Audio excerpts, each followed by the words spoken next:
Le Michigan est un État souvent décrit à travers ses eaux et ses forêts, ses phares et ses ferries, ses paisibles villages au bord du lac où tout le monde se connaît. Mais derrière cette image de carte postale se cache autre chose, quelque chose qui ne figure ni dans les brochures touristiques, ni dans les communiqués de presse officiels. 364 000 hectares de Hiawatha, une île de 575 km² dépourvue de route, une rive où les pistes s'arrêtent en hiver et où rien d'autre ne commence. Aujourd'hui, nous allons nous pencher sur 3 étranges cas de touristes disparus dans cette région. Cliquez sur le bouton « J'aime » et c'est parti.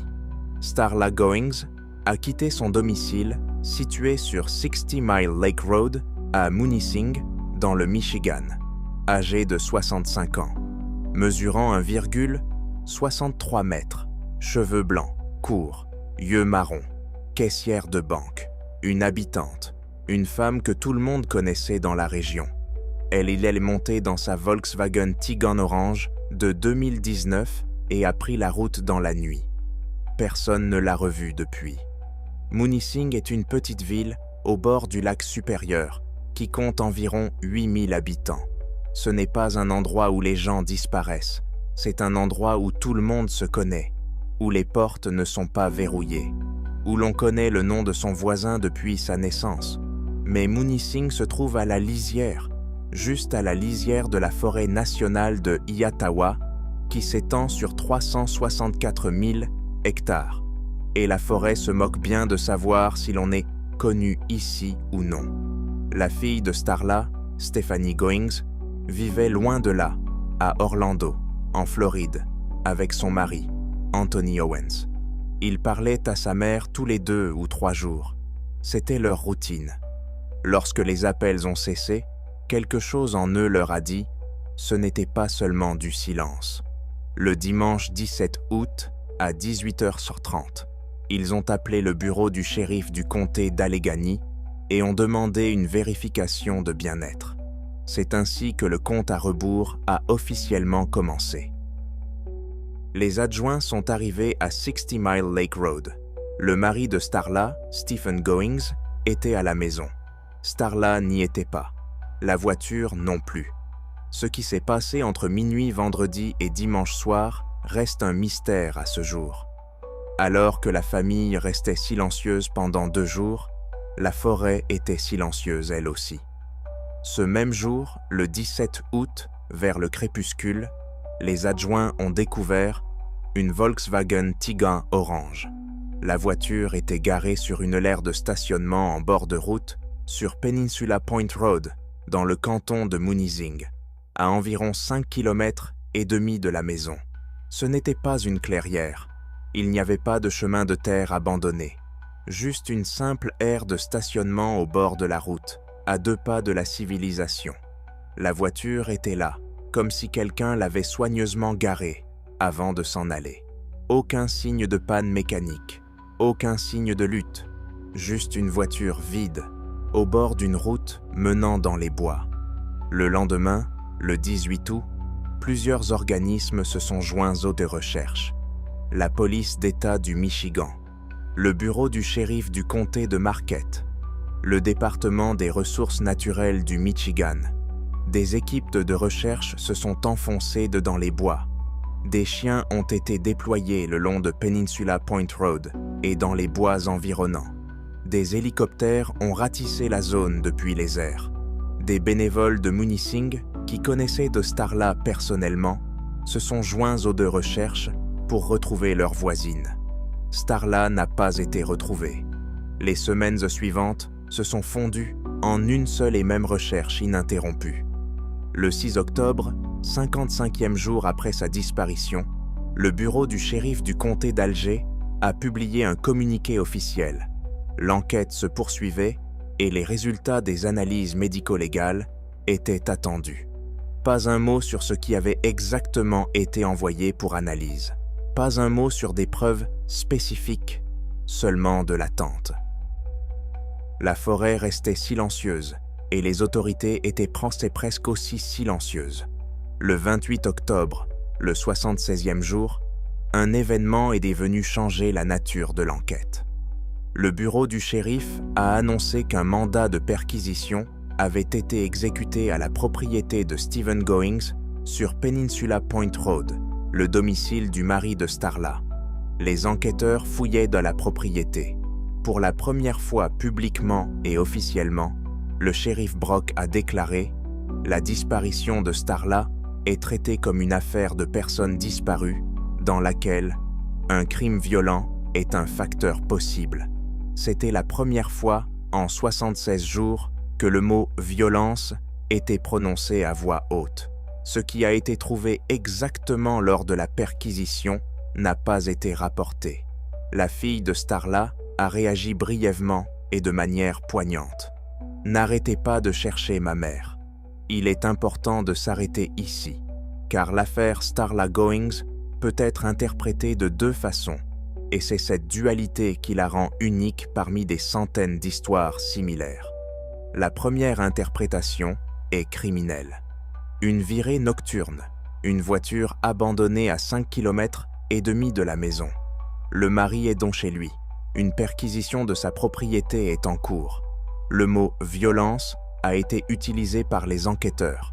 Cette version s'inscrit dans la logique compréhensible, bien que terrifiante, du crime humain. Elle ne nécessite rien de surnaturel. Elle ne nécessite que la justice. La deuxième interprétation est celle pour laquelle cette histoire est racontée. L'affaire Starla Goings ne s'est pas produite dans une banlieue anonyme.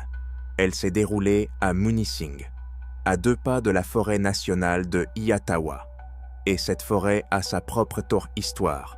Une histoire qui ne peut être classée dans un dossier intitulé « Affaire criminelle ». La forêt nationale de Iatawa s'étend sur 364 000 hectares dans la péninsule supérieure du Michigan. Elle est divisée en 2 blocs non contigus, s'étendant entre le lac supérieur, le lac Michigan et le lac Huron. Ce n'est pas une Mecque touristique. Le nombre de visiteurs était modeste. Les infrastructures sont minimales. Les agglomérations situées en périphérie se composent d'une poignée de petites villes, comptant chacune quelques milliers d'habitants. Quel que soit le critère utilisé, nombre de visiteurs, densité de population ou superficie, le nombre de disparitions documentées dans cette forêt devrait être proche de 0. Ce n'est pas le cas. Dans la base de données du chercheur David Polidis, connu sous le nom de Missing 411, Iatawa et l'ensemble de la péninsule supérieure du Michigan apparaissent comme un groupe distinct. Polidis compile depuis de nombreuses années les cas de disparition dans les forêts et parcs nationaux américains. Il a été l'un des premiers à remarquer que certaines zones forestières sont statistiquement surchargées de cas qui défient les explications conventionnelles. Accidents, égarements ou rencontres avec des animaux sauvages. Iata figure sur cette liste. La péninsule supérieure du Michigan présente une autre caractéristique qui est régulièrement soulignée dans le contexte de Missing 411. Ce ne sont pas seulement des touristes qui disparaissent. Des habitants de la région disparaissent, des gens qui connaissent ces zones mieux que quiconque, des chasseurs expérimentés, des pêcheurs qui empruntent les mêmes itinéraires depuis des décennies, des gens pour qui la forêt au-delà du seuil n'est pas une menace, mais un arrière-cour familier. Starla Goings a vécu à Munising toute sa vie d'adulte. Elle n'était pas une touriste qui s'était accidentellement égarée en territoire inconnu. Elle connaissait ses routes, elle savait où menait Peninsula Point Road, et pourtant, elle a disparu. Maintenant, concernant ce qui était particulièrement troublant dans cette affaire, au regard des schémas anormaux que Polidis a identifiés dans les cas les plus alarmants de sa base de données. Premièrement, la disparition s'est produite de nuit, plus précisément vers minuit. C'est atypique pour la plupart des accidents aléatoires dans les bois, qui surviennent généralement pendant la journée, lorsque les gens se déplacent activement sur les sentiers. Une sortie de nuit est un contexte différent, un autre type de vulnérabilité. Deuxièmement, la voiture abandonnée. La voiture n'a pas été retrouvée dans un fossé ou sur le bord de la route après un accident. Elle avait été soigneusement garée. Cela signifie qu'au moment où elle s'est égarée, Starla était capable de conduire le véhicule de manière consciente. On ignore où elle est allée. Ensuite, à pied, de nuit, vers la forêt, ou pas vers la forêt. Aucune trace n'a été trouvée. Troisièmement, le laps de temps. Près de 42 heures se sont écoulées entre minuit le 15 août, date à laquelle elle a été vue pour la dernière fois, et le soir du 17 août, lorsque la famille a signalé sa disparition. 42 heures dans une forêt en août suffisent pour que les empreintes de pas s'effacent, que la pluie emporte les traces olfactives et que les témoins potentiels oublient dans les détails. Ces 42 heures constituent l'un des aspects les plus difficiles à expliquer de toute cette histoire. Quatrièmement, l'absence totale de preuves matérielles. Malgré une opération de recherche multi-agences mobilisant des chiens, des avions et des bénévoles, aucune preuve matérielle de la présence de Starla n'a été trouvée dans les zones forestières, isolées, le long de Peninsula Point Road après sa disparition. Pas de vêtements, pas d'empreintes de pas, pas le moindre indice sur la direction qu'elle a prise. Les gens ne disparaîtront pas comme ça, mais parfois, la forêt se comporte comme si c'était exactement ce qui s'était passé. Cinquièmement, l'attente des résultats médico-légaux. Le 6 octobre, le 55e jour, le bureau du shérif a confirmé qu'il attendait les résultats des analyses médico-légales. Cela signifiait qu'à ce stade, les enquêteurs avaient déjà en leur possession quelque chose qui nécessitait une analyse en laboratoire, sans que l'on sache exactement de quoi il s'agissait. En mars 2026, plus de 215 jours s'étaient écoulés. L'hiver dans la péninsule supérieure est une affaire sérieuse. La neige tombe en novembre et ne fond pas avant avril. Une couche de neige qui préserve même les objets les plus minuscules, vêtements, chaussures, os, sous son manteau blanc. Si les restes ou les effets personnels de Starla s'étaient retrouvés dans une zone dégagée, la neige hivernale serait devenue leur gardienne involontaire, et non leur fossoyeuse. Les opérations de recherche se sont poursuivies tout au long de l'hiver. Le résultat est resté le même. C'est précisément là que les deux interprétations de cette histoire cessent de s'exclure mutuellement. L'enquête criminelle, avec ses fouilles, ses excavations et ses indices de violence, se déroule en parallèle avec le fait qu'en 215 jours, absolument rien n'a été trouvé. Même dans les cas de violence avérée, on retrouve généralement un corps. Les traces mènent généralement quelque part. Ici, le silence, aussi absolu et impénétrable que les murs de la forêt sombre le long de Peninsula Point Road dans la nuit du 15 au 16 août. Personne ne sait encore ce qui est arrivé à la caissière de Munising, une femme que les voisins considéraient comme l'une des leurs, qui connaissait cette forêt aussi bien que sa propre cuisine. Peut-être que la réponse se trouve dans une enveloppe médico-légale en attente d'analyse au laboratoire.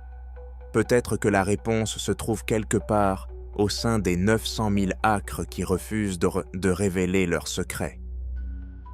Un autre cas s'est produit sur l'île Royale, une île située au nord-ouest du lac supérieur, à environ 24 km des rives du Michigan et à 13 km des rives du Canada. Elle couvre environ 570 km², un isolement total. On ne peut y accéder que par voie maritime ou aérienne. Le ferry depuis Houghton met 6 heures. Un hélicoptère, si le temps le permet. Par mauvais temps, impossible. L'île accueille environ 25 000 visiteurs par an. À titre de comparaison, Yellowstone en accueille 4 millions. Isle-Royale est l'un des parcs nationaux les moins visités du pays et en même temps l'un des plus inaccessibles. Cette nuit-là, les conditions météorologiques rendaient l'utilisation d'un aéronef impossible. Mais 2 gardes forestiers ont répondu à un appel d'urgence. La décision a été prise immédiatement. Ils sont partis à pied, 18 km à travers la forêt nocturne de l'île, le long de sentiers qu'ils connaissaient, mais qui devenaient même complètement différents la nuit.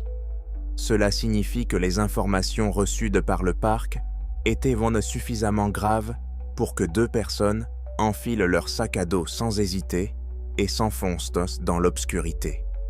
Ils ont découvert 2 touristes décédés. Les noms des défunts n'ont pas été divulgués dans un premier temps. La cause du décès n'a pas été officiellement annoncée. Les circonstances n'ont pas été rendues publiques. C'est précisément ce silence médiatique qui s'est immédiatement abattu sur l'affaire, qui est devenue en soi l'une de ses caractéristiques déterminantes. Il faut ici s'arrêter un instant pour examiner la géographie. C'est ce même lac qui sépare l'île Royale et la forêt nationale de Hiawatha. Le lac supérieur n'est pas simplement une étendue d'eau, c'est le plus grand réservoir d'eau douce de la planète en superficie. Il crée son propre climat.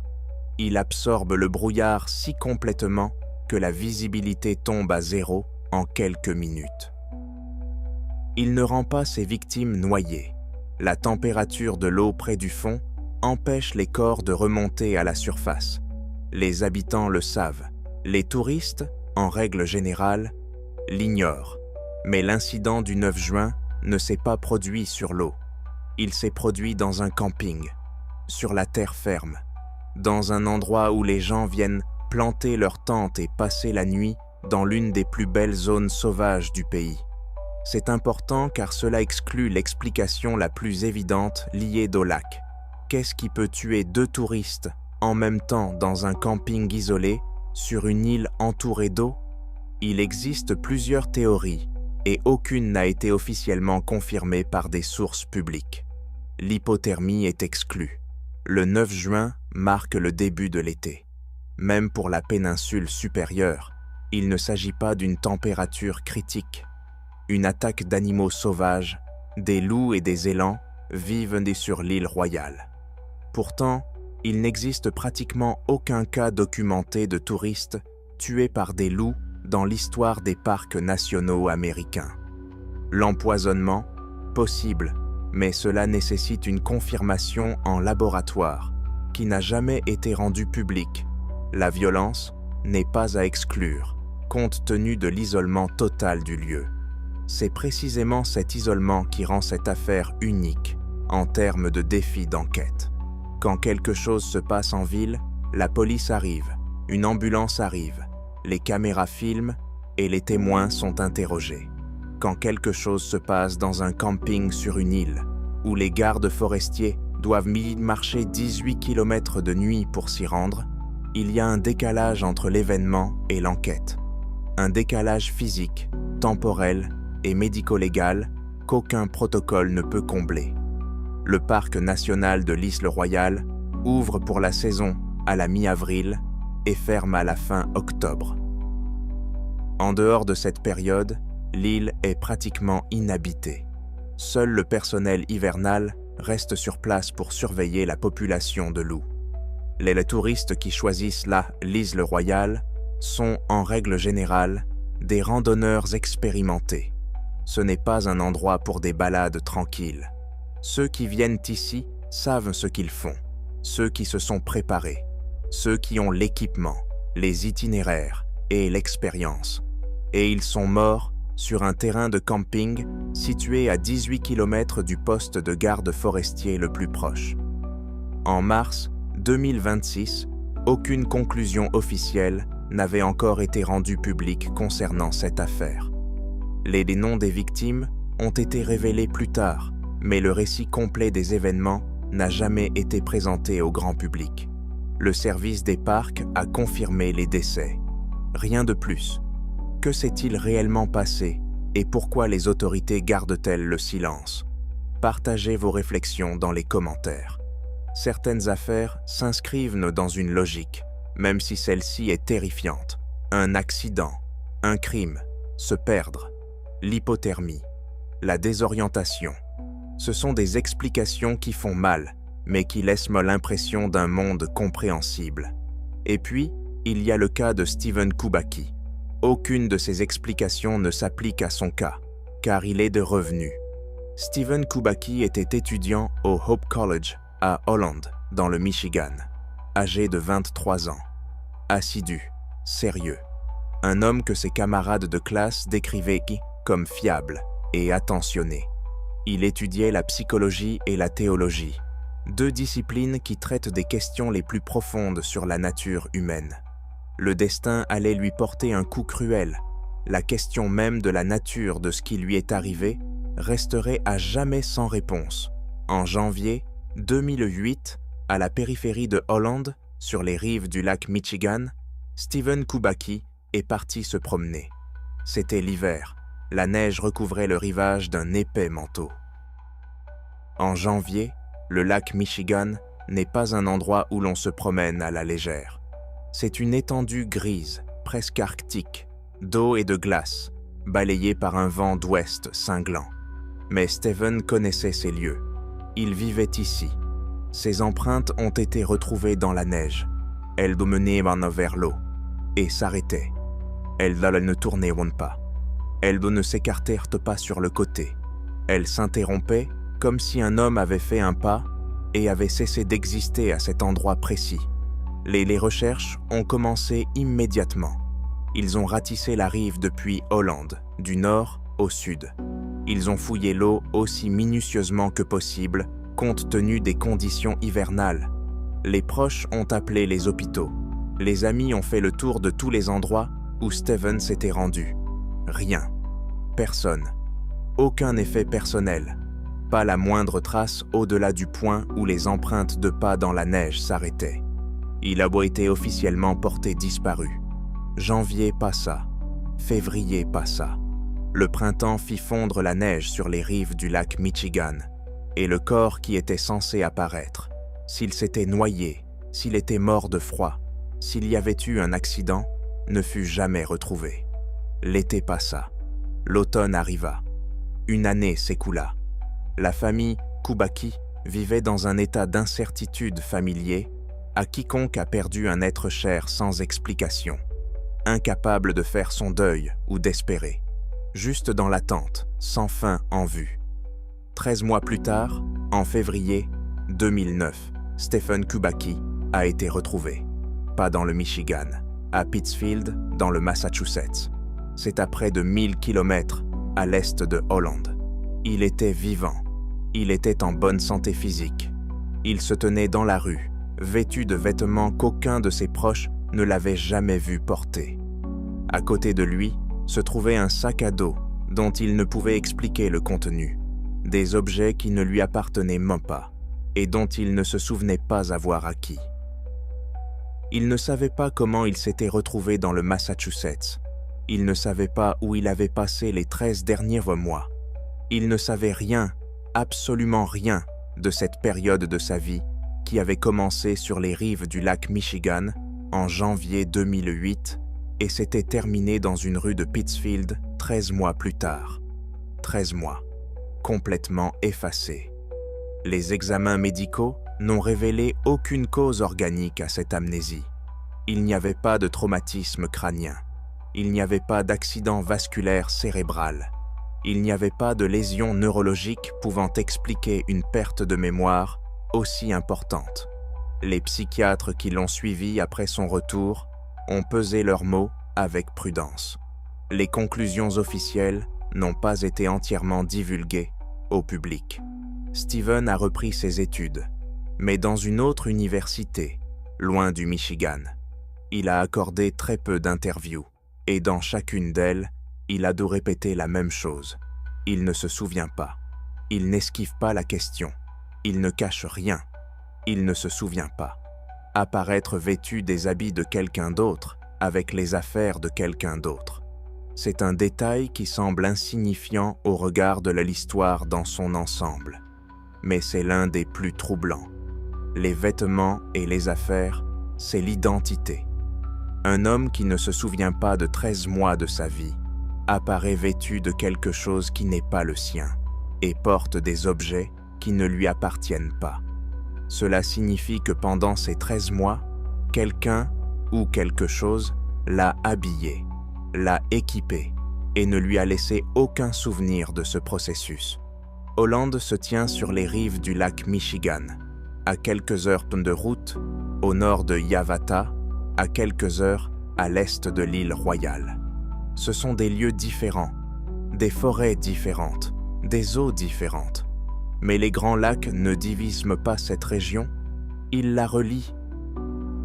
Un seul et même système composé des 5 plus grandes étendues d'eau douce de la planète, s'étendant sur tout le Michigan, de la frontière sud jusqu'à l'île la plus au nord. Une seule étendue d'eau, un seul climat, un seul schéma.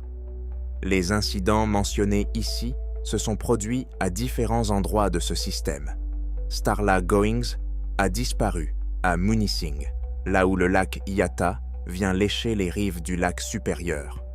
2 touristes sont morts sur l'île Royale, une île entourée par ce même lac.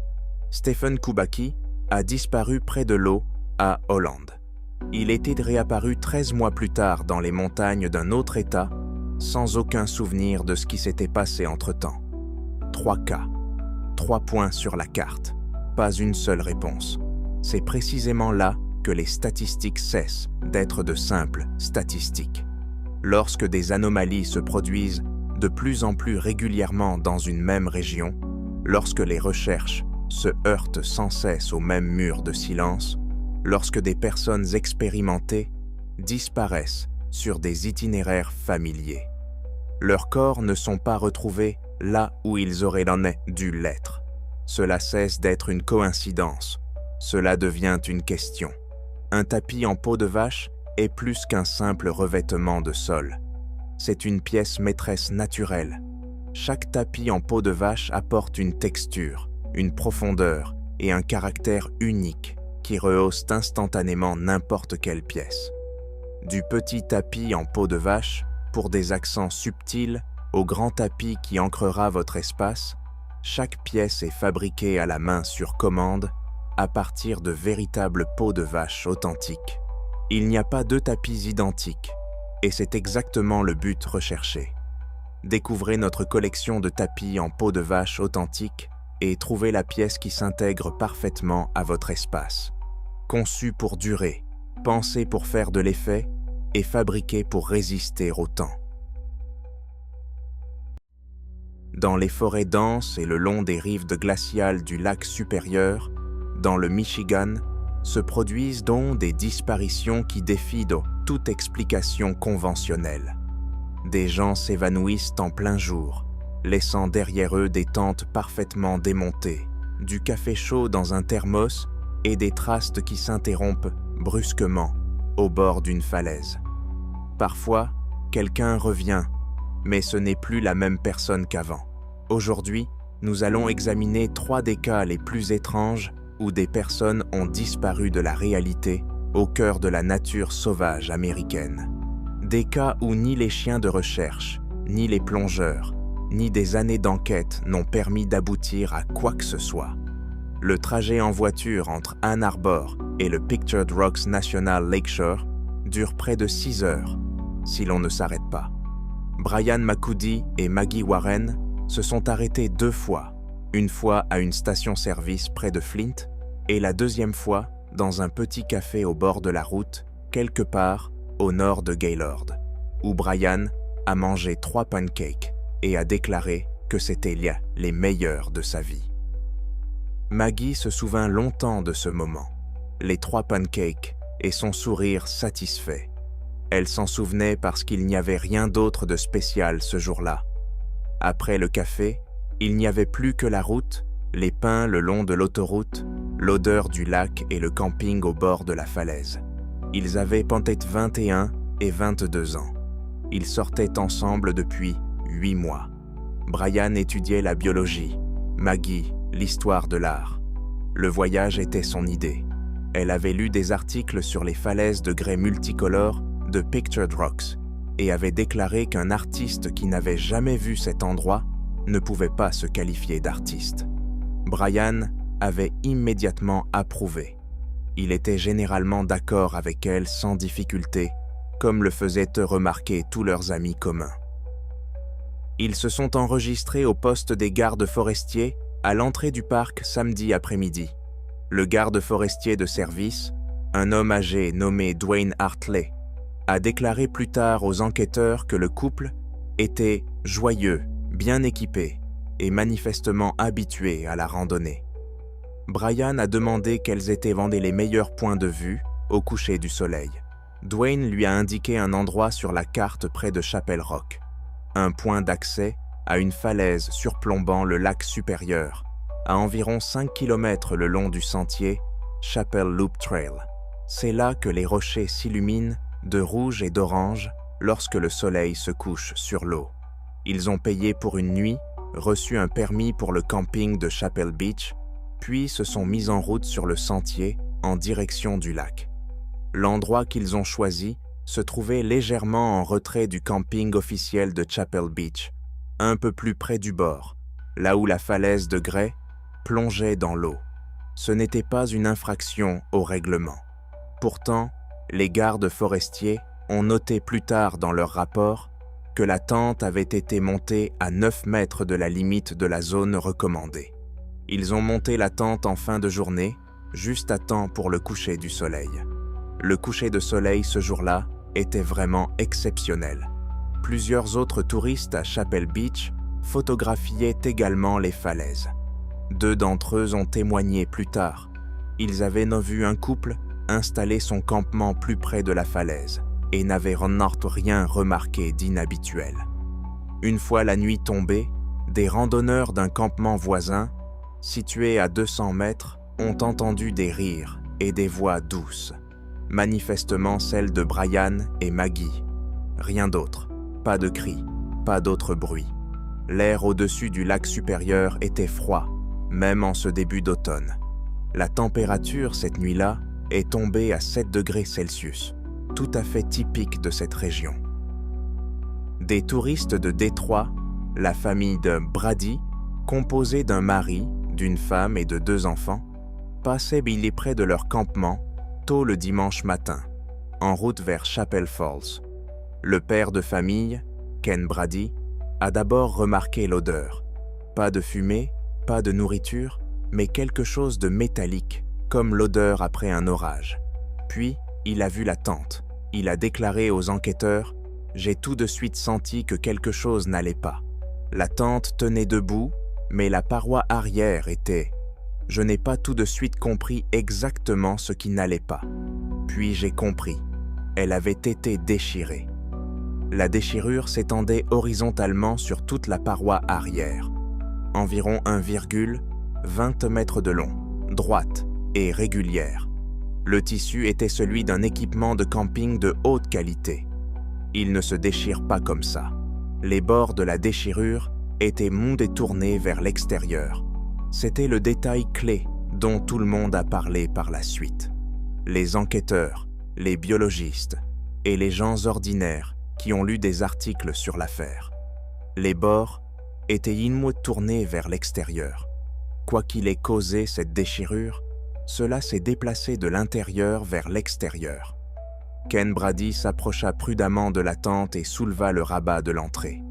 À l'intérieur, 2 sacs de couchage en désordre, l'un retourné et poussé contre la déchirure. Les 2 sacs à dos étaient adossés à la paroi latérale, intacts, les fermetures éclairs fermées.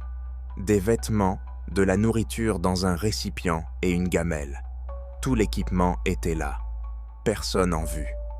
Ken rejoignit la famille et se dirigea d'un pas vif vers le poste des gardes forestiers. Le garde forestier, Dwayne Hartley, celui-là même qui leur avait parlé la veille, arriva au campement le matin même. Il racontera plus tard aux journalistes que ses 20 années de travail dans le parc ne l'avaient pas préparé à ce qu'il vit. Non pas parce que c'était effrayant, mais parce que c'était incompréhensible. La déchirure était trop nette pour avoir été faite par un animal. Un ours déchire avec ses griffes, de manière aléatoire. Ici, c'est presque une ligne unique, d'1,20 m de long, à l'horizontale. Je l'ai regardé et je n'arrivais pas à comprendre ce qui avait pu laisser une telle marque. 2 collègues rejoignirent bientôt le garde forestier. Ils inspectèrent pour le périmètre. Au bord de la falaise, à 12 mètres de la tente, il n'y avait rien. Aucun signe de chute, aucune trace sur l'herbe. Une paroi de grès à pic descendait 60 mètres jusqu'à l'eau. La surface de la roche était lisse, sans éraflure, ni marque. Sur le sol humide entre la tente et la falaise, les enquêteurs ont trouvé les empreintes de 2 paires de pieds. L'une plus grande, l'autre plus petite. Les 2 menaient de la tente vers la falaise. Les empreintes de l'homme s'arrêtaient à environ 3 mètres du bord. La femme avait continué, non pas vers la falaise, mais le long de celle-ci, en direction du sentier. Aucune autre empreinte, pas de 3e série, pas de griffes, pas de pattes. Maggie a été retrouvée ce même dimanche matin. Un randonneur solitaire marchant le long du sentier côtier, à l'est de Chapel Beach, l'a vue assise sur un rocher juste au bord de l'eau, à environ 5 km du campement. Elle était assise bien droite, le regard fixé sur l'eau. Lorsqu'il l'a interpellée, elle ne s'est pas retournée. Il s'approcha. Elle portait les mêmes vêtements que ceux dans lesquels elle avait dormi. Une veste polaire, un pantalon thermique, des chaussettes sans chaussures. Ses pieds sont reposés sur les rochers froids. Ses cheveux étaient emmêlés. Ses yeux étaient ouverts, fixant l'eau. Il lui toucha l'épaule. Elle tourna lentement la tête et le regarda. Son regard était... Il eut beaucoup de mal à trouver le mot juste. Vide. À ce moment-là, les gardes forestiers étaient déjà à la recherche des 2 étudiants, et la communication radio a fonctionné rapidement. Les secouristes sont arrivés auprès de Maggie en 20 bonnes minutes. Sa température corporelle était normale et elle ne présentait aucune blessure physique, seulement un état de choc aigu. Ils l'ont emmenée au poste des gardes forestiers et lui ont donné du thé chaud. Environ 1 heure plus tard, elle a commencé à parler. Elle s'exprimait par bribes. Ses pensées étaient confuses. Les enquêteurs ont noté chaque mot. Nous dormions déjà. Je ne sais pas depuis combien de temps. Tout était calme, puis un bruit venant de l'extérieur, comme si quelque chose de gros bougeait près de la tente. Brian s'est réveillé le premier. Je l'ai entendu s'asseoir, puis la paroi arrière, elle s'est tout simplement fendue, comme si quelqu'un avait couru, je ne sais pas comment, à travers la déchirure. J'ai vu dehors, l'obscurité, et quelque chose de sombre dans l'obscurité. L'enquêteur a demandé « Qu'avez-vous vu exactement ?» Maggie a secoué la tête. 3 jours de recherche. Des plongeurs ont fouillé le long du rivage au pied de la falaise, dans un rayon de 100 mètres, autour de l'endroit situé en contrebas du campement. Le fond du lac Upper Pictured Rocks est rocheux, avec une visibilité variable. En 3 jours, rien. Un hélicoptère des gardes-côtes a survolé les eaux à plusieurs reprises. Rien. Les chiens de recherche sont arrivés le 2e jour. 3 chiens accompagnés de leur maître ont repéré l'odeur provenant de la tente déchirée. Tous les 3 se sont dirigés avec assurance vers le bord de la falaise. Ils se sont arrêtés à quelques mètres du bord. 2 des 3 ont commencé à gémir. L'un s'est couché par terre. Tous les 3 ont refusé de s'approcher davantage du bord.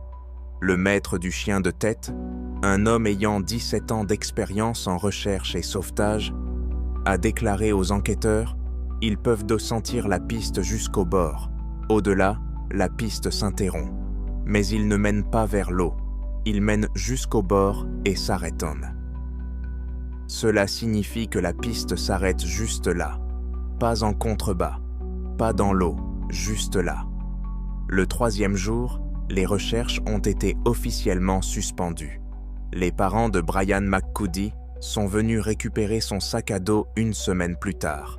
Ils sont venus de Grand Rapids et l'ont emporté sans dire un mot. Maggie n'a pas assisté à l'identification de ses effets personnels. Les médecins le lui avaient donc déconseillé. Un biologiste de l'Université d'État du Michigan, qui a examiné la déchirure de la tente à la demande des enquêteurs, a remis un rapport d'une page. Le dernier paragraphe disait « La nature de la déchirure ne correspond aux traces d'aucun prédateur connu dans cette région. Une coupure horizontale, nette, à travers un tissu en nylon, renforcé de 170 grammes par mètre carré, nécessite soit un outil tranchant, soit une pression exceptionnelle appliquée en un point très étroit. La direction de la déchirure, de l'intérieur vers l'extérieur, exclut la possibilité d'un impact externe par un objet tranchant. La version officielle de l'affaire est classée comme un accident impliquant une chute présumée dans le lac. Le corps n'a jamais été retrouvé. Alors, qu'est-il pu arriver à Brian McCuddy? L'explication la plus évidente et la plus fragile. Les ours noirs rôdent effectivement dans Pictured Rocks, mais tout contredit cette théorie. Un ours déchire avec ses griffes de manière chaotique, ne produisant jamais une entaille nette et horizontale de plus d'1 mètre de long. Un ours qui aurait attaqué une personne dans une tente aurait laissé des traces à l'extérieur, des marques de griffes sur le sol, des poils sur le tissu et du sang. Rien de tout cela n'a été retrouvé. Et surtout, un ours n'aurait pas emporté le corps de telle sorte que les plongeurs ne le retrouvent même pas sous une falaise de 60 mètres, après 3 jours de recherche. Ou s'agit-il encore de la version folklorique, difficile à croire? Le Michigan est l'épicentre des légendes sur le Dogman, une créature à 2 pattes ressemblant à un loup. Les premiers témoignages documentés remontent à 1887 dans la région de la rivière Manitou. Les caractéristiques décrites par Maggie, une silhouette très grande, très large et sombre dans l'obscurité, correspondent à des dizaines d'autres témoignages provenant des forêts de la péninsule supérieure. La coupure nette de l'intérieur vers l'extérieur s'explique facilement dans cette version. Les griffes du Dogman ont transpercé le tissu alors qu'il tentait de tirer l'homme hors de la tente.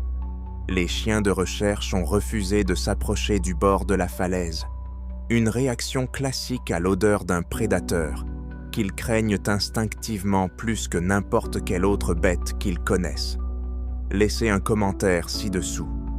Passons maintenant au cas suivant, tout aussi étrange, de disparition. Cette fois-ci, nous allons parler d'un pêcheur qui a disparu, dans des circonstances très mystérieuses.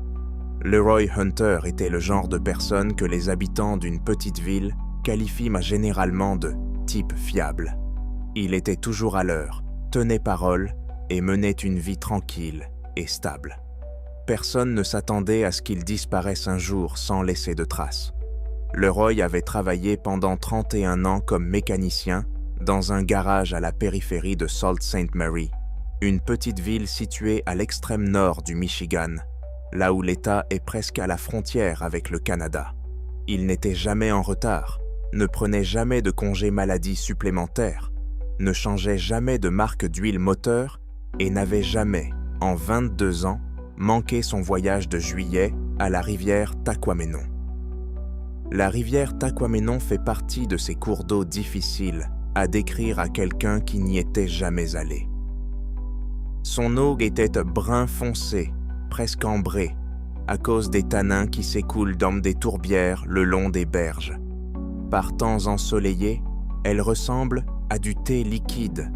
Les habitants disent que cette eau était là avant même l'arrivée des premiers humains et qu'elle restera bien après le départ des derniers. Les chutes de Taquamenon, parmi les plus grandes de l'est du pays, se trouvent plus en amont. Toute cette partie du parc s'appelle officiellement le parc d'État des chutes de Taquamenon.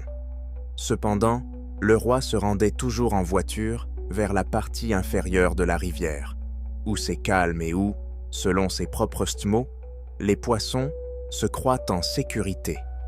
Il a commencé à venir ici en 1979. Il avait alors 36 ans et sa femme était encore en vie. Ils sont venus ensemble les premières années, puis elle allait tomber malade, puis elle est décédée. Et le Roy a continué à venir seul. C'était plus qu'une simple habitude. Son voisin d'en face, Frank Pelletier, a déclaré aux enquêteurs. Il disait que la rivière était le seul endroit où il pouvait vraiment réfléchir. Pas au travail, pas à l'argent, juste réfléchir. Le 14 juillet 2001, le Roy avait 58 ans. Il avait pris sa retraite 3 mois plus tôt, en avril. Ses collègues de l'atelier lui avaient organisé une petite fête d'adieu et lui avaient offert un coffret de leurres de pêche dans une boîte en bois, gravée. Le Roy avait été touché et avait dit qu'il les emporterait avec lui à Taquameno en juillet. La boîte a été retrouvée plus tard dans la voiture, sur la banquette arrière, intacte. Il s'était levé tôt ce matin-là. Sa voisine d'en face, Dorothy Hayes, l'avait vu charger son matériel dans la camionnette. Il était environ 7h30. Elle le lui avait fait signe depuis la fenêtre. Il lui avait répondu. Ce fut la dernière fois que quelqu'un qui connaissait Leroy Hunter le vit. Le trajet de Sault Ste. Mary au parc est d'environ 74 km sur la route M123, à travers des forêts de pins et de petits marais. Le Roy connaissait ce trajet par cœur. Il s'arrêtait toujours à la même station-service à Newberry, où il prenait un grand café et un sachet de cacahuètes. C'était un rituel si régulier que la caissière de cette station a reconnu sa photo lorsque les enquêteurs sont arrivés le lendemain de sa disparition. Il était là hier matin. Il a pris un grand café et des cacahuètes. Il a dit « Bonne journée ». Il a souri. Il serait apparemment arrivé au parking du parc vers 10h du matin. Le registre du parking, rédigé à la main, comme c'était l'usage à l'époque, mentionnait son pick-up, un Ford F-150 bleu de 1994 immatriculé dans le Michigan. Le gardien du parking ce matin-là était un jeune homme nommé Tyler Austin, un étudiant à temps partiel originaire de Marquette. Il se souvenait clairement de Leroy, un homme d'un certain âge, trapu, portant un gilet de pêche vert. Il portait une chaise pliante et une boîte à pêche. Il a demandé s'il avait plu ici ces derniers jours. Il craignait que le niveau de l'eau ait monté. Je lui ai dit qu'il n'avait pas plu depuis 1 semaine. Il a hoché la tête, a dit « Super » et a emprunté le sentier en direction de la rivière. Son coin préféré se trouvait à environ 400 mètres du parking, au bas d'une pente douce traversant une pinède clairsemée. Un petit méandre de la rivière où le courant ralentissait et formait un remous. Il connaissait cet endroit depuis 22 ans. Il savait où se placer, à quelle heure de la journée les poissons étaient les plus actifs, et derrière quel obstacle de la rive opposée les dorés jaunes aimaient se cacher. Ce soir-là, alors que le camping fermait, Tyler Austin remarqua que la camionnette bleue était toujours là. C'était inhabituel.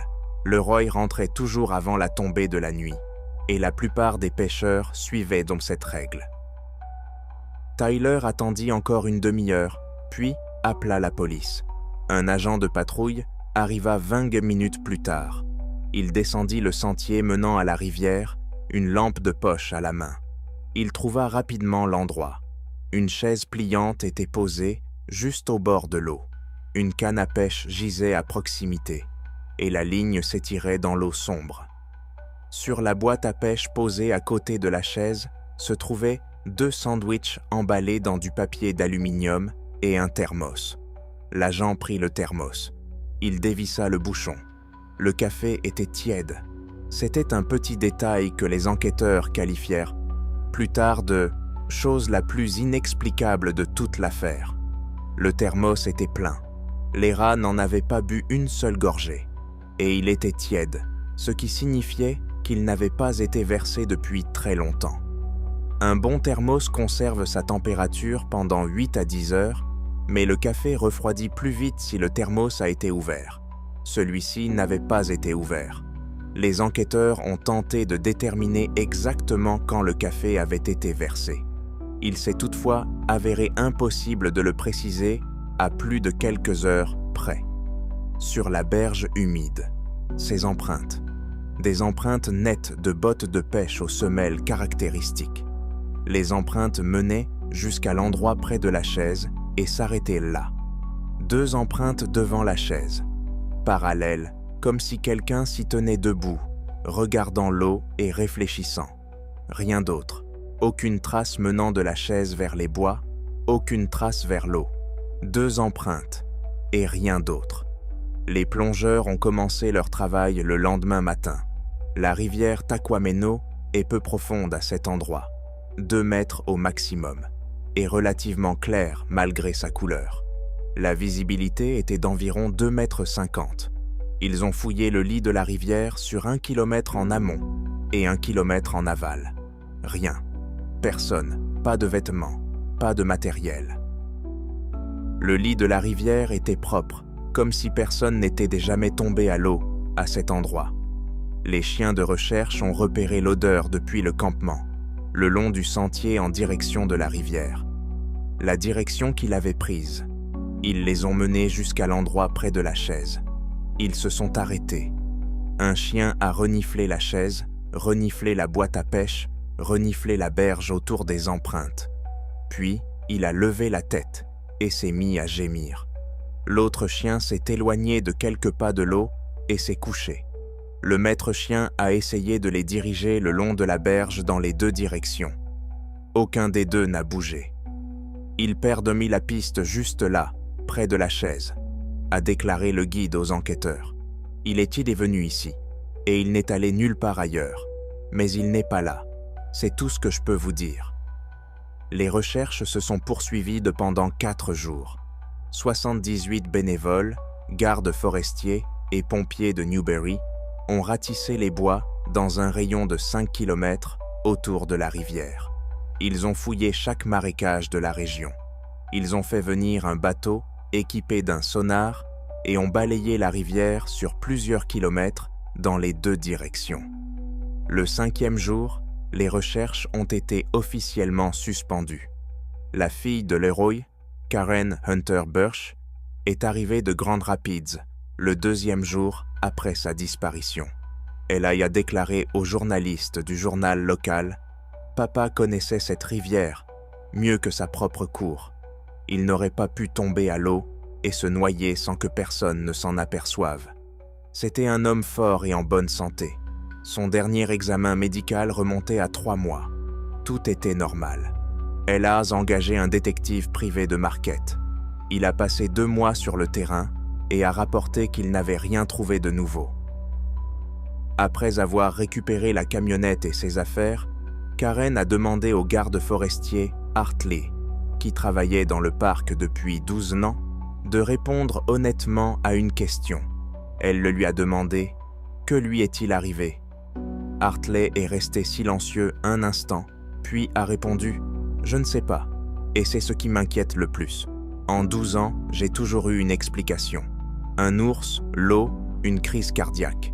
Ici, non. » Leroy Hunter est officiellement porté disparu à ce jour. Son dossier est conservé dans les archives du département de police du comté de Chippewa. Mais l'histoire de Leroy Hunter, malgré son caractère inexplicable, fait pâle figure face à un incident survenu dans le même état 7 ans plus tôt, et que les experts en disparition dans les parcs nationaux qualifient dans le monde de l'un des plus étranges de l'histoire du Michigan. L'île Royale est située sur le lac Supérieur, à une 50aine de kilomètres au large des côtes du Michigan. On ne peut s'y rendre qu'en ferry ou en hydravion, donc tous ceux qui s'y rendent le font intentionnellement. Il n'y a pas de touristes de passage ici, seulement ceux qui voulaient spécifiquement venir ici. Steve et Karen Goldberg, accompagnés de leur fille Nicole, âgée de 16 ans, sont arrivés par ferry depuis Oakton, par une chaude matinée d'août. La traversée dure 6 heures. D'après d'autres passagers, Steve était resté debout à l'arrière du bateau pendant tout le trajet. le regard tourné vers l'eau. Nicole lisait un livre sur le pont supérieur. Karen dormait dans la cabine. Steve avait 48 ans et travaillait comme ingénieur civil à Détroit. Karen avait 45 ans et enseignait l'allemand dans un lycée. Nicole venait de terminer sa 2e année de lycée et, selon ses parents, lors d'une conversation avec des voisins avant leur départ, avait enfin accepté de poser son téléphone et de partir en randonnée. Ils avaient prévu un séjour de 3 jours, un itinéraire le long du Greenstone Ridge Trail, une crête qui s'étend d'est en ouest sur toute l'île. On les a aperçus à plusieurs reprises sur l'île. Le premier jour, sur le sentier près de Windigo, à la pointe ouest de l'île. La garde forestière, Amanda Sorsa, s'en souvenait clairement. Le père portait un grand sac à dos et une carte.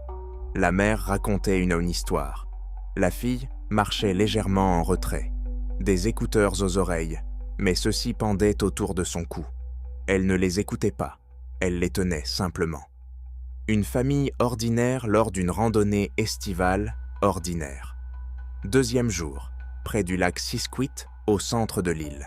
Un autre randonneur, Jim Abbott, originaire de l'Illinois, les a aperçus sur la rive. Ils mangeaient de quelque chose qu'ils avaient sorti de leur sac, et Nicole dessinait quelque chose dans un cahier. « Des gens normaux », a-t-il déclaré aux enquêteurs. Joyeux, le père plaisantait, la mère riait. La 3e nuit, ils ont installé leur campement près du lac Richie, dans la partie centrale de l'île. Un petit lac intérieur entouré d'une dense forêt d'épicéas.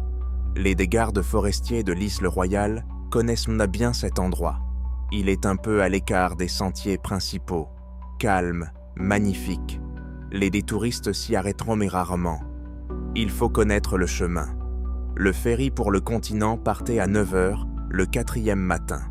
Les Goldberg étaient censés être à l'embarcadère. Ils ne se sont pas présentés.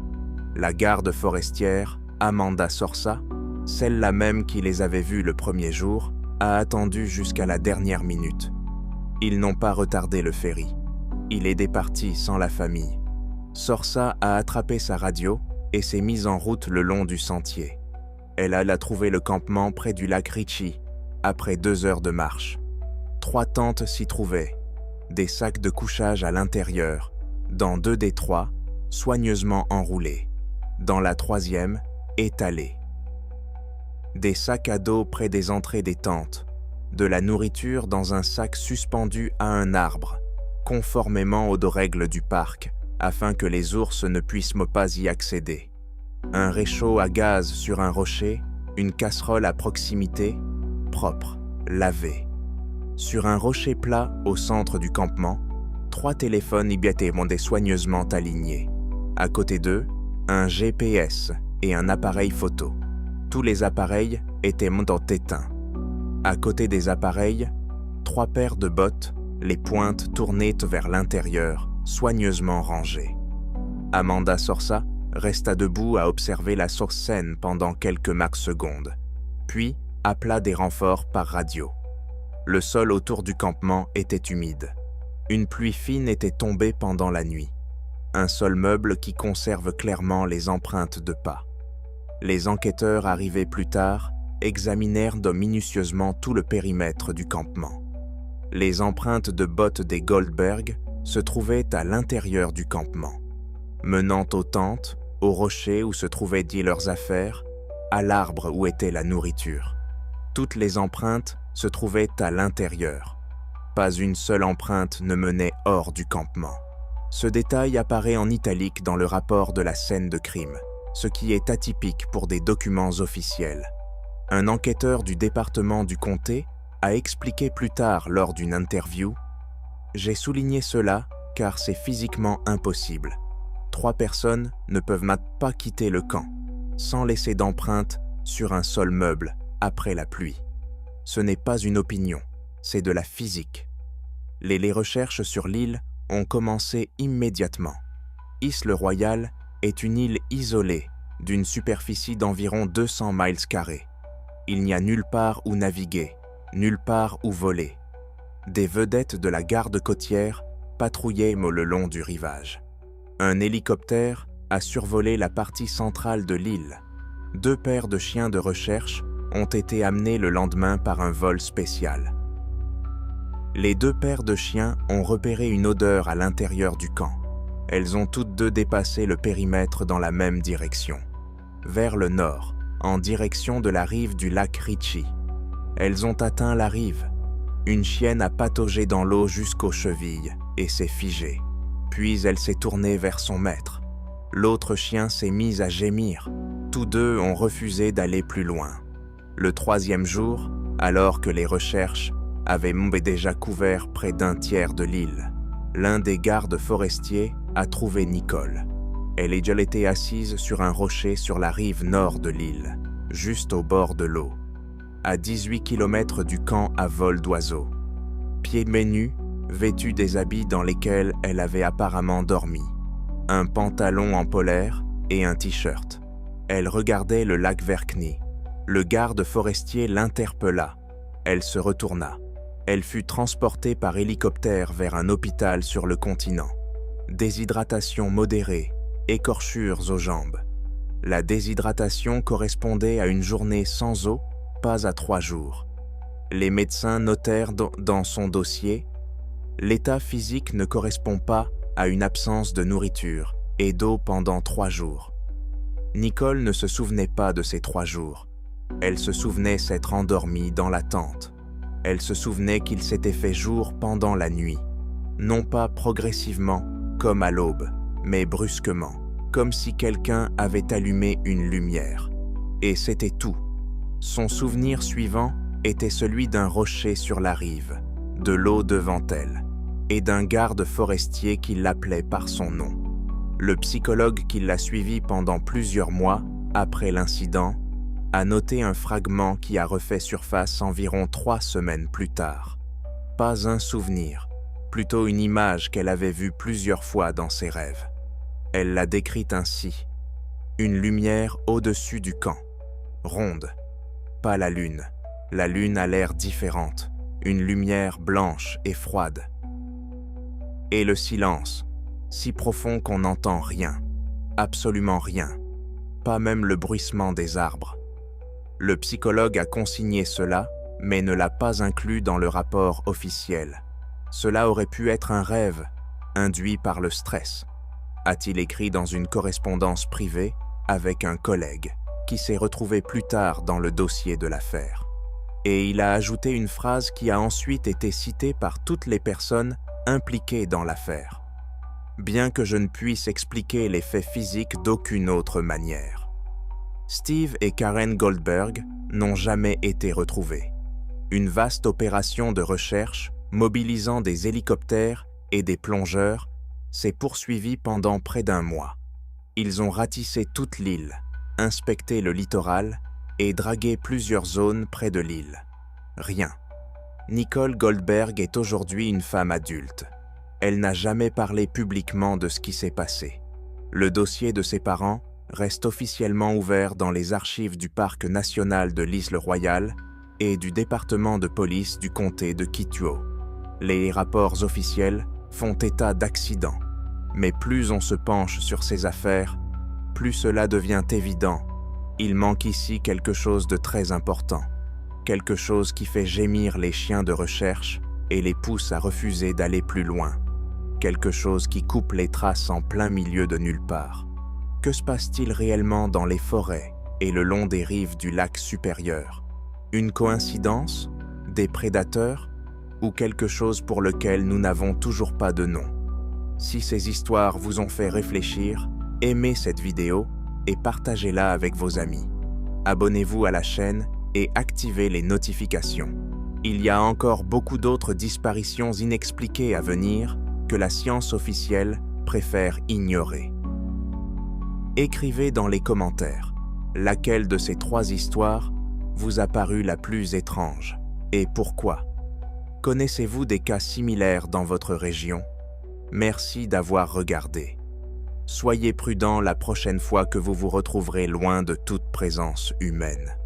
Parfois, le silence de la forêt est trop profond. La péninsule supérieure du Michigan est un monde à part. Séparée du reste de l'État par un détroit, elle est recouverte de forêts boréales, de marécages et de tourbières. De petites villes y sont disséminées et les routes sont complètement désertes la nuit. Les habitants l'appellent simplement l'UP, la péninsule supérieure. Le temps s'écoule différemment là-bas. Le silence est différent et les distances semblent différentes. C'est ici, dans la nuit du 18 au 19 mai 1996, à quelques pas seulement de sa propre femme, que Bob Dale a disparu. Bob Dale avait 40 ans.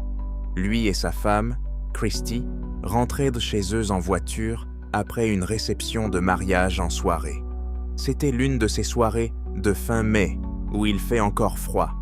Les déroutes sont mouillées et la forêt est sombre, presque palpable. Il était environ 11 heures du soir. Christy était au volant. Bob était sur le siège passager. Rien ne laissait présager une catastrophe. Il venait tant de quitter un mariage, roulait comme sur une route familière, et tout semblait normal. À un moment donné, le monospace s'est arrêté. Pourquoi?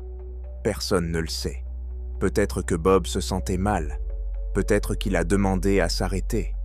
Peut-être que quelque chose a attiré son attention. Christy n'a jamais pu fournir d'explication définitive. Ou bien cette explication n'a pas été conservée dans les dossiers publics de l'affaire. Bob est sorti du monospace. C'était la nuit, sur une route déserte dans les bois de la péninsule supérieure. Pas de lampadaire, pas de lumière, pas d'autres voitures. Des bois de chaque côté de la route. Christy a attendu. Elle a appelé son nom. Pas de réponse. Elle est sortie de la voiture et a crié plus fort. L'obscurité était totale, cette obscurité particulière d'une forêt nocturne. Les phares de la voiture projetaient un cône lumineux devant le capot, rendant tout le reste encore plus noir.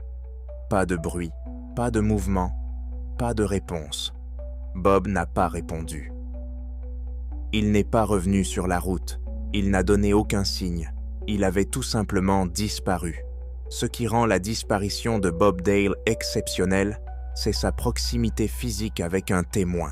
La plupart des disparitions dans les montagnes et les forêts surviennent lorsqu'une personne quitte le campement, se perd sur un sentier ou se retrouve à la traîne du groupe.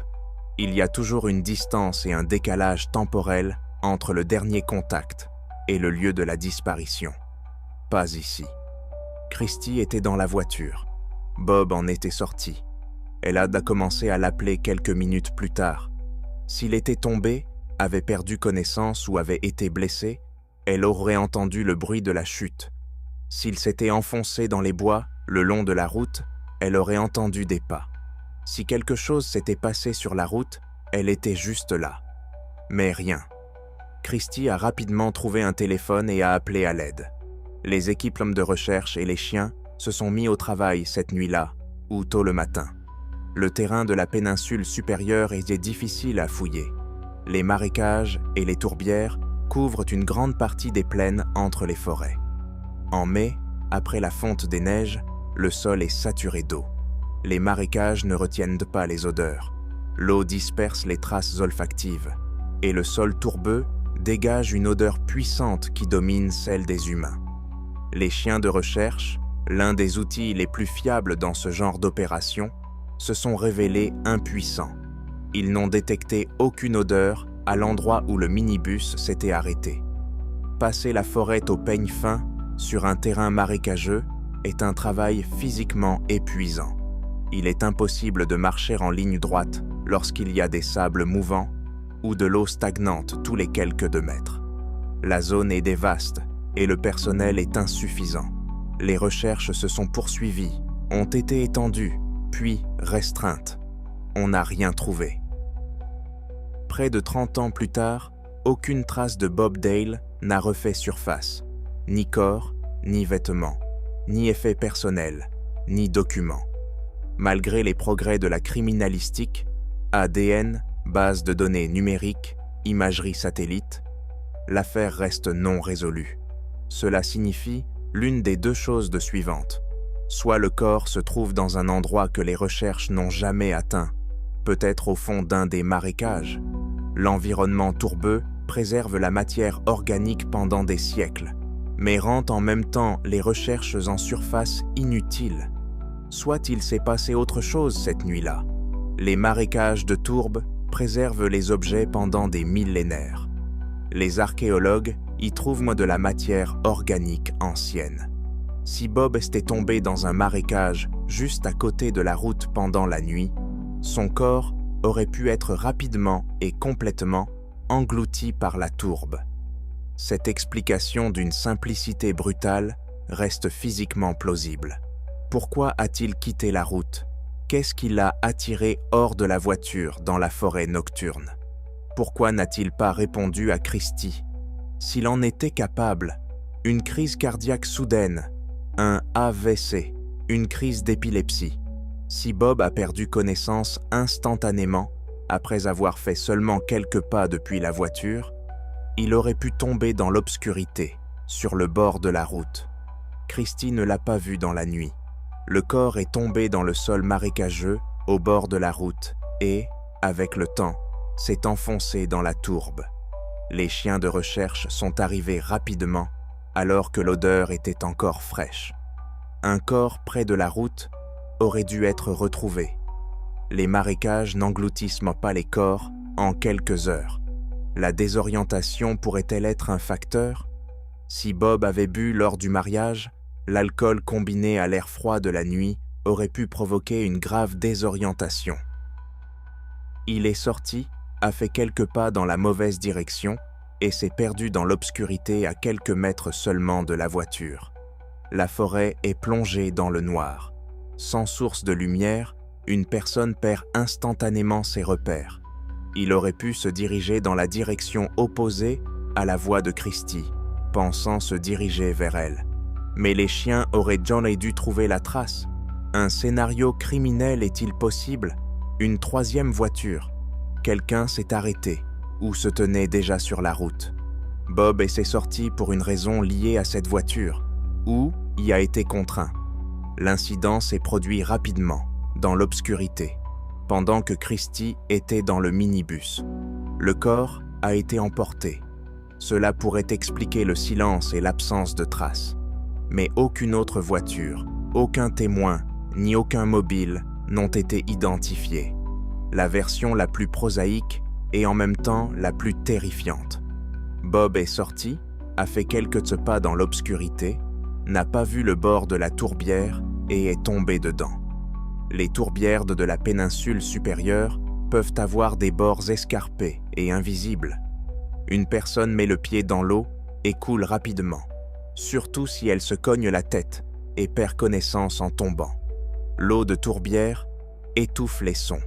Le corps s'enfonce dans la tourbe. 30 ans plus tard, il était peut-être toujours là, à quelques mètres de l'endroit où se trouvait la camionnette, à quelques mètres de Christy, qui a crié son nom dans l'obscurité. Christy Dale vit avec cela depuis 30 ans, pas avec la mort de son mari. Officiellement, Bob n'est pas mort. Il est porté disparu. Elle vit avec sa disparition, avec le moment qu'elle a vécu en direct. Il est sorti, elle a attendu, il n'est pas revenu. C'est une perte particulière qui n'a pas de nom dans le langage courant. Personne. Pas de funérailles. Pas d'heure de décès confirmée. Juste une route de nuit, l'obscurité et un nom qu'elle a crié. Sans réponse. L'affaire reste officiellement ouverte.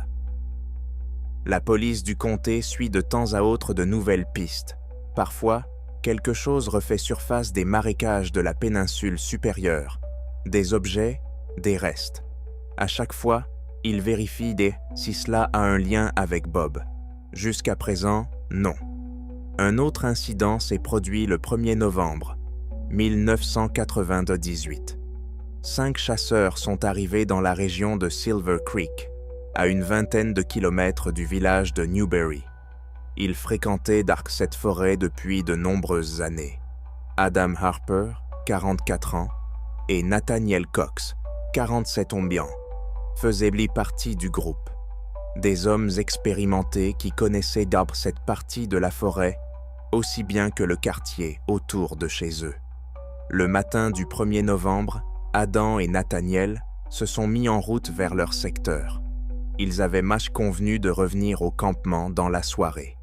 Les 3 autres sont partis, chacun de leur côté, vers leur propre secteur. Rien ce matin-là ne laissait présager que quelque chose allait mal tourner. Une journée de chasse typique qui commençait alors qu'il faisait encore nuit. On sort de la tente dans le givre, on attrape son fusil et on se dirige vers l'endroit où, d'après l'expérience des années précédentes, les cerfs ont tendance à se trouver. Adam et Nathaniel sont partis ensemble. La forêt les a accueillis comme d'habitude, en silence, sans avertissement. Le soir venu, ils n'étaient toujours pas rentrés.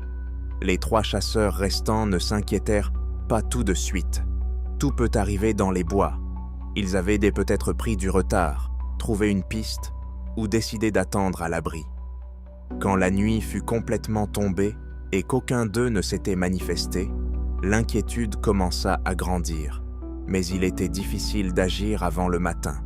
Une nuit de novembre dans les bois, sans savoir exactement où chercher. Ils attendirent jusqu'au matin.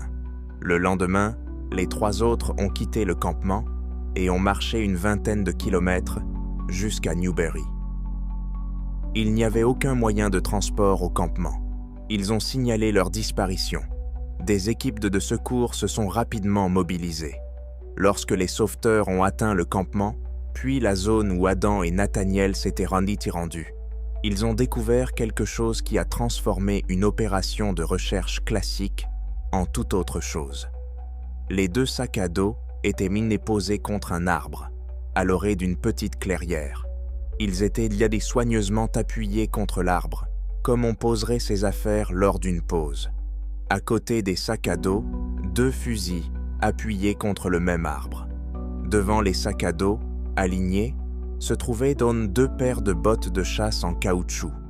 Elles n'étaient ni jetées par terre, ni tombées sur le côté.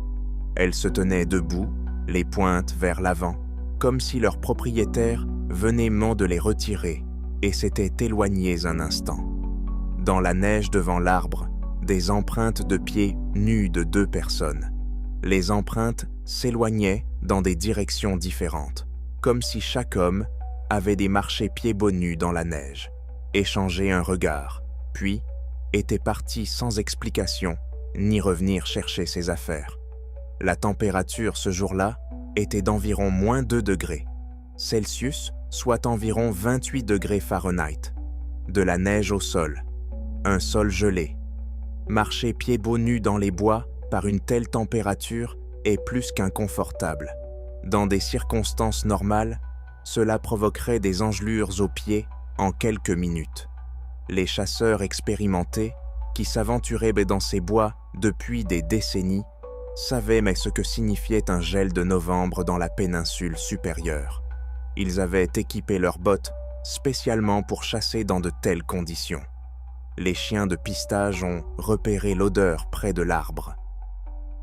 Les 2 groupes de chiens, celui qui suivait la piste d'Adam et celui qui suivait celle de Nathaniel, ont d'abord conduit leur maître avec assurance dans des directions différentes depuis la clairière, vers des parties distinctes de la forêt. Puis, les 2 pistes se sont interrompues, à des endroits différents, à des distances différentes de la clairière, mais avec le même résultat. L'odeur s'était tout simplement évaporée. Elle ne s'était pas estompée progressivement, comme c'est le cas lorsqu'une piste est ancienne ou effacée. Elle s'était interrompue à un point précis.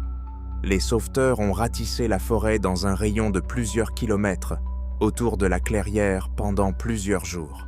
La neige avait bien préservé les traces, mais au-delà des zones où la piste s'arrêtait, il n'y avait rien. Pas d'empreintes de pas, pas de taches de sang, pas de vêtements abandonnés. 2 personnes sont sorties, pieds nus dans la neige, ont marché un certain temps, puis ont disparu du champ de vision des chiens de recherche. En décembre 1998, le corps de l'un d'eux a été retrouvé. Les sources ne précisent pas lequel, Adam ou Nathaniel. Le corps a été retrouvé dans les bois, à plusieurs kilomètres de la clairière, où les sacs à dos avaient été laissés.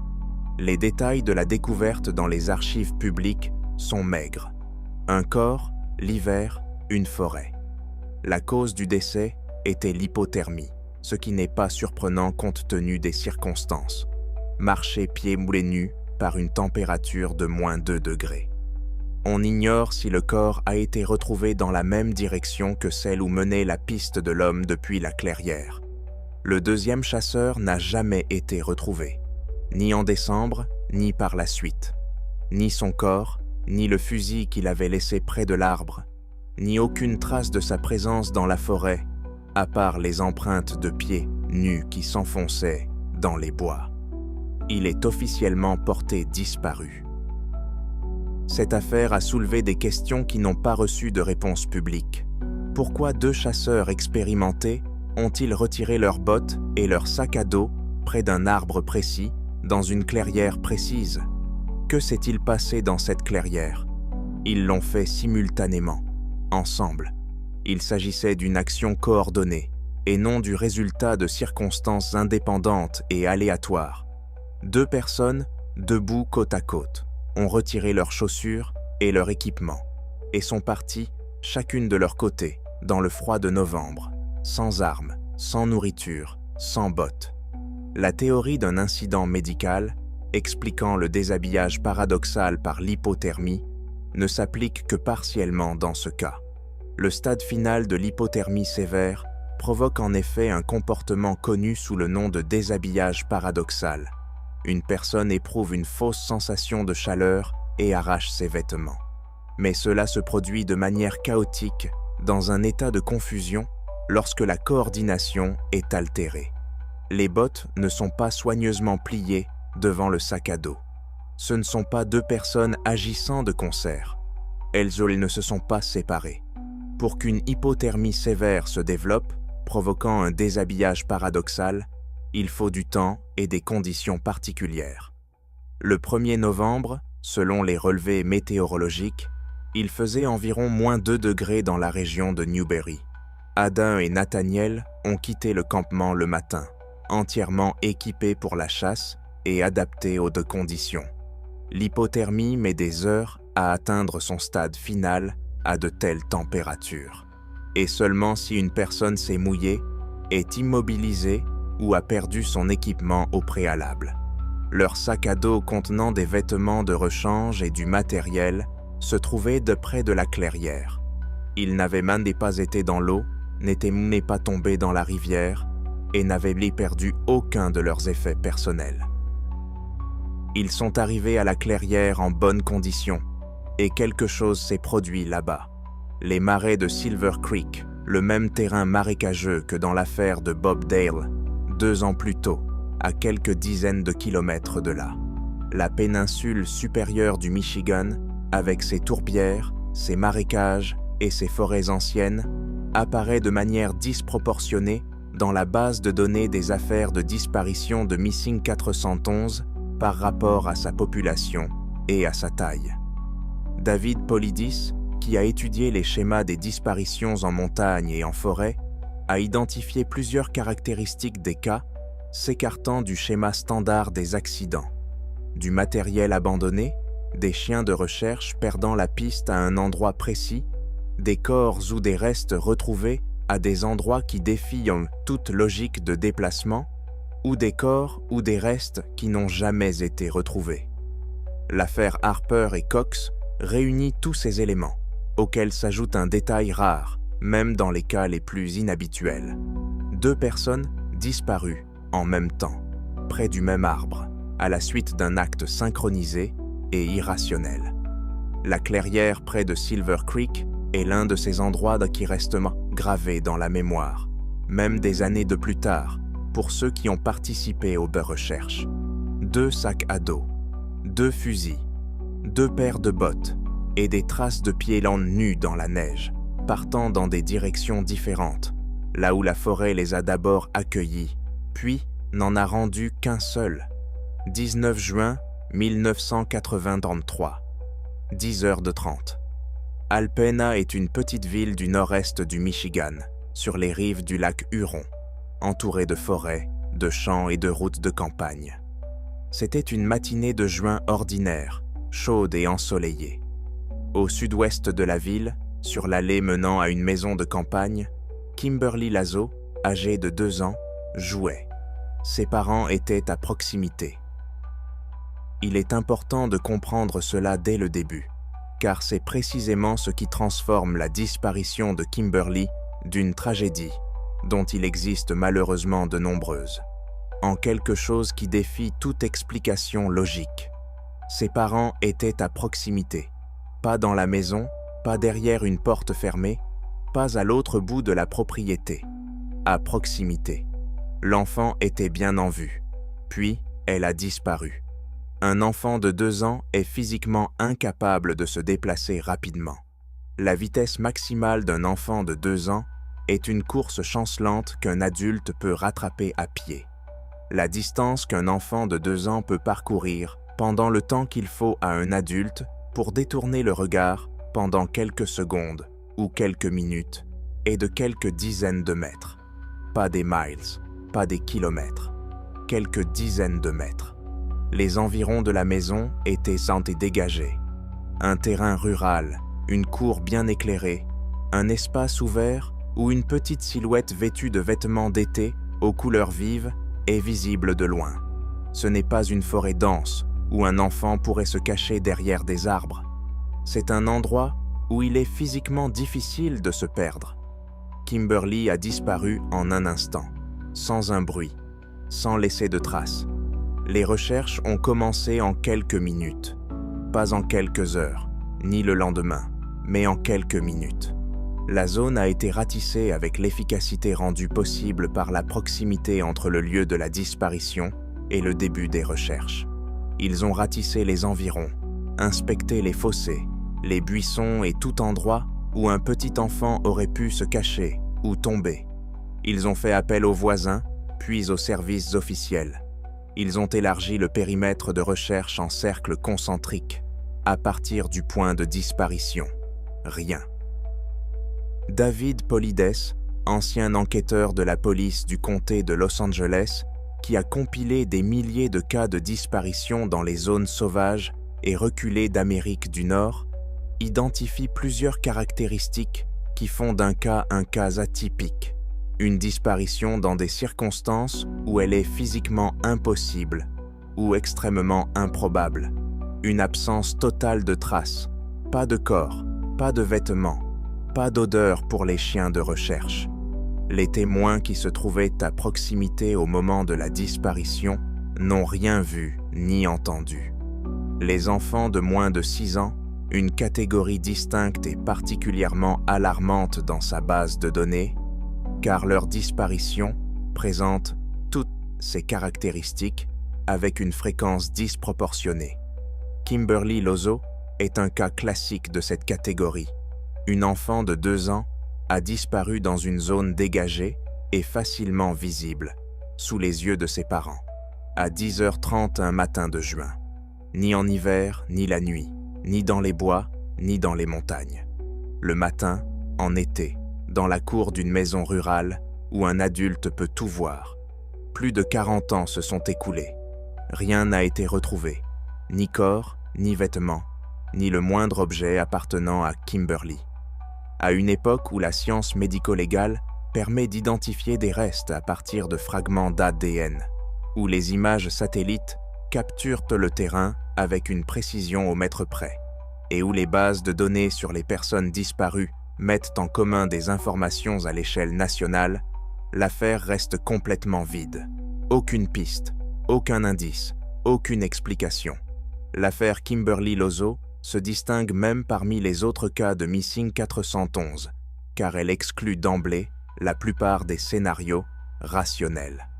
Un enlèvement par un inconnu implique une voiture sur la route, un déplacement, du bruit, quelque chose que les parents, qui se trouvaient à proximité, auraient jamais remarqué. Un enfant tombé dans l'eau, un fossé ou un trou aurait été retrouvé lors d'une recherche immédiate dans les environs immédiats. un animal sauvage, un ours, un loup, un grand félin, laisse des traces, des poils, une odeur, et une attaque contre un enfant près de chez lui n'aurait pas pu passer inaperçue. Un enfant qui se serait éloigné de lui-même n'aurait, au mieux, parcouru que quelques dizaines de mètres en quelques minutes, et serait resté dans un rayon qu'une équipe de recherche aurait couvert dans la première demi-heure. Aucun de ces scénarios n'explique l'absence totale et absolue de toute trace pendant 43 ans. Les explications officielles sont épuisées depuis longtemps. Les accidents ne laissent pas un tel vide. Les enlèvements ne se produisent pas en silence et sans laisser de traces à quelques pas seulement des témoins. Les marécages engloutissent les corps, mais ils n'effacent pas toute trace pendant 40 ans d'affilée. Dans le folklore de la péninsule supérieure, chez les Ojibwés, l'un des peuples autochtones de ces terres, il existe des entités qui n'ont pas de traduction directe en anglais. Des créatures capables de changer de forme. Elles opèrent à la lisière de la forêt, celles qui s'intéressent particulièrement à ceux qui se trouvent à certains endroits, à certains moments. Les colons européens ont apporté leur propre version. Le Wendigo, le Dogman, le Forestman. Différents noms pour désigner quelque chose qui vivrait là où les gens ne vont pas, et qui sortirait parfois à la rencontre de ceux qui s'y aventurent. Le Dogman du Michigan est une légende typiquement locale, une créature à deux pattes avec une tête de loup, mentionnée pour la première fois dans des rapports du 19e siècle, apparaissant toutes les décennies, se terminant par 7, 1977, 1987, 1997. Les témoins décrivent la même chose. Une taille gigantesque, se déplaçant sur deux pattes, des yeux jaunes, une vitesse incompatible avec celle des animaux connus. Disparaissant dans la forêt, sans un bruit. Car si l'on regarde les dates, Kimberly Lozo a disparu en 83, Bob Dale en 96, Harper et Cox en 98. Les 3 cas se sont produits dans le Michigan. Dans les 3 cas, pas de corps, pas de traces, pas d'explication. Si cette histoire vous a captivé autant qu'elle m'a captivé, mettez un pouce vers le haut. C'est la seule façon de nous dire que des histoires comme celle-ci sont nécessaires, que nous devons continuer à fouiller dans les archives, à lire d'anciens dossiers et à dévoiler ce que les sources officielles préfèrent passer sous silence. Abonnez-vous si ce n'est pas déjà fait. D'autres cas vous attendent, certains si étranges que nous avons longuement hésité à les publier. Laissez un commentaire. Que pensez-vous de ces affaires? Y a-t-il une explication rationnelle? Ou bien, comme nous, avez-vous le sentiment que quelque chose ici ne correspond à aucune des théories? Et une dernière chose, si vous vivez dans la péninsule supérieure du Michigan, ou si vous connaissez des gens de là-bas, interrogez les anciens, interrogez les chasseurs qui se rendent dans ces bois depuis des décennies. Chacun d'entre eux a une histoire. La plupart ne l'ont jamais racontée.